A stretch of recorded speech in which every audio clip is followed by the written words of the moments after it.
Hello everyone, I'm Julie Kavarian, and I'm excited to welcome you all to the What's New in V26.1 BricsCAD Lite and Pro for 2D drafting breakout session.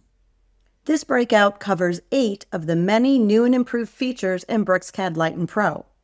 I'll be focusing mostly on 2D drafting tools for general design that help you deliver your projects faster. Let's take a look. From the moment you launch BricsCAD V26, you'll notice exciting updates designed to simplify and enhance your experience, starting with a new launcher. We've streamlined the interface with fewer workspaces into a single ribbon, while still offering flexibility to suit your needs.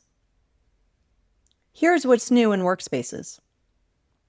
The 2D drafting workspace features the classic ribbon from V25. 2D Drafting Modern is the updated Modern ribbon, also from V25. Modeling is optimized for 3D design workflows. Civil Survey is tailored specifically for civil survey tools. And Toolbars Classic is a toolbar-focused workspace without a ribbon. Your workspace selection will automatically update the ribbon to match your preferred workflow. Whether you're drafting in 2D, working on complex models, or focusing on civil survey projects, BricsCAD offers a workspace built just for you.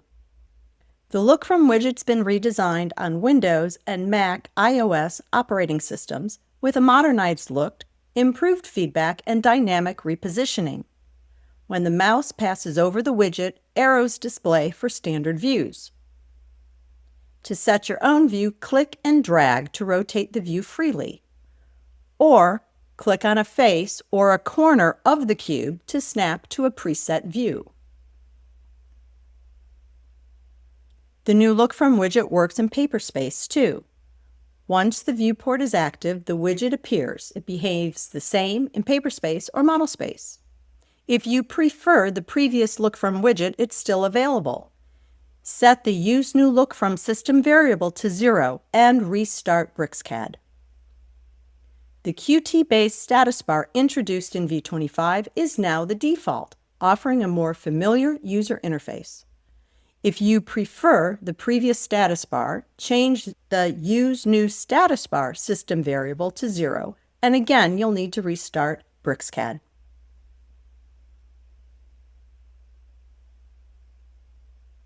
This drawing represents scaffolding around the submarine that we saw in the keynote session. It's a 2D elevation. Now, as you may know, many workflows include working with blocks, and the scaffolding drawing is no different. I've switched to a CST in the structure browser that sorts the drawing by block name. This makes it easy to see all the blocks contained in the drawing. But not everything is a block. One of the ledgers is still simple entities. Now, have you ever wondered why Blockify wasn't part of the Create Block tool?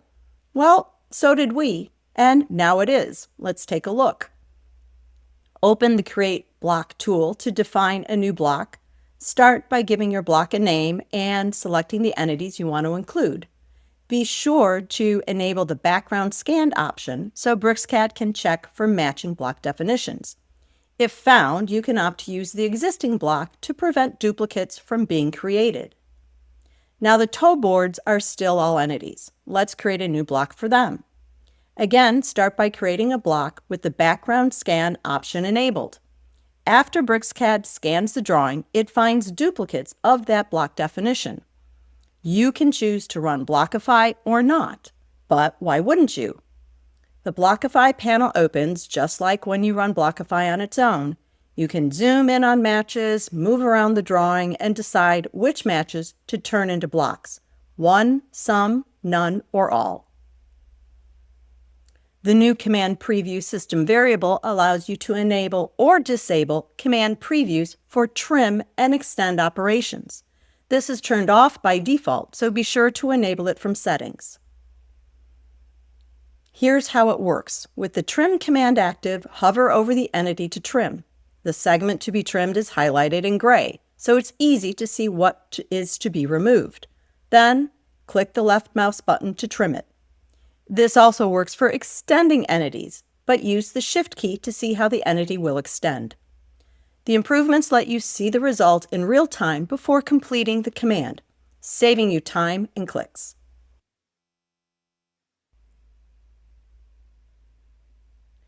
We've enhanced the selection workflow in Quick Select to make it faster and more efficient. A key improvement is the ability to make multiple selections without leaving the Q-Select dialog box. This makes it easy to move these scaffolding diagonals from multiple layers, all to a single layer, using rollover tips. With the structure browser sorted by block name, we see that there are several block names starting with BAS. Thanks to improved filtering in Q-Select, you can now use wildcards in plain text properties. This means you can easily search for all those block names that start with the letters BAS. Simply select the wildcard match operator and enter your search criteria to quickly isolate the desired blocks. Measure Geom dynamically displays distances and angles directly on screen as you move your cursor over entities in a plan view. Notice how the cursor automatically changes to full screen mode to make it easier to see the measurements. Move the cursor into the polygon to see the lengths and angles at each corner, or into the circle to display the radius. Measure Geom calculates measurements on single or multiple entities. In this example, we'll display the area of the single polygon at the command line. And in this example, we'll calculate the total combined area for both the circle and the polygon. Popping into an isometric view, we see that there is a 3D box in the drawing. You can find the volume of 3D entities while still in plan view. For instance, we can calculate the volume of that box. Or if you need the volume of a rectangle, specify the height of a 2D entity, and BricsCAD will calculate the volume.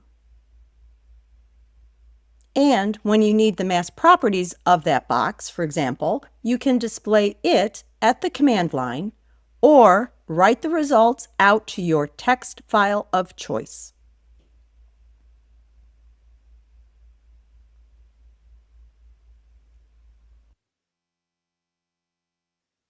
The reverse command is a tool that allows you to reverse the order of vertices.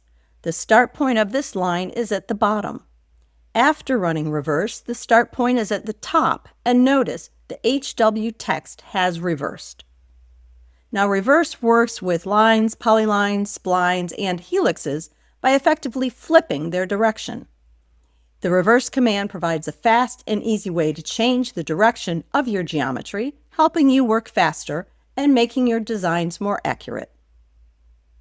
26.1 introduces significant updates to streamline 2D drafting workflows, improve precision, and save time.